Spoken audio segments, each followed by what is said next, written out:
আলহামদুলিল্লাহ চলে আসলাম আমার কাঙ্ক্ষিত সেই স্থানে। আলহামদুলিল্লাহ।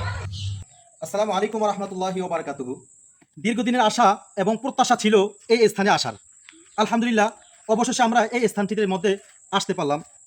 তো এই স্থানটি হলো দক্ষিণ দিগলদি, একদম বাংলা বাজারের পাশেই। তো এখানে এসে আমরা দুই একজন ব্যক্তিকে জিজ্ঞাসা করলাম যে ভাই, এই মসজিদটির বয়স আনুমানিক কত হবে? তো আমার মতো একজন যুবককে জিজ্ঞাসা করলাম, ওই যুবক আমাকে উত্তর দিল, ভাই আমি আমার বাপ, এই মসজিদটির বয়স আনুমানিক কত হবে?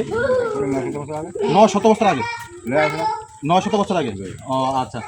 তো এখানে মনে করেন আগে যারা ছিল, আপনি কি আমাকে কাউকে দেখছেন যে আপনার আমলে বা আপনার দাদার আমলে বা আপনার দাদার দাদার আমলে এমন কি কাউকে দেখেছেন যে এখানে নামাজ পড়ছে? এমন কাউকে দেখেন নাই। এবং আমি এটাও শুনেছি যে ও আচ্ছা আচ্ছা, আমরা এটাও শুনেছি যে এখানে যারা আছেন এরা বলেছিল যে আমরা এখানে যারা বসবাস করি এরা কেউই এই মসজিদের সন্ধানটা আমরা 2-1 বছরের মধ্যে পাইনি। আমরা পাইনি 2-1 বছরের মধ্যে আপনি এটা সন্ধান পাননি? মানে এটা একদম নিখুঁত ছিল। আচ্ছা, এই যে আশেপাশে আপনারা যে সমস্ত জঙ্গল দেখতেছেন, এখানে কি আরো বেশি জঙ্গল ছিল?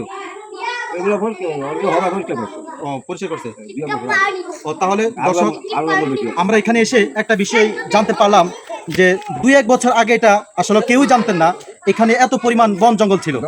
তো এখানে খুবই বন ছিল, জঙ্গল ছিল।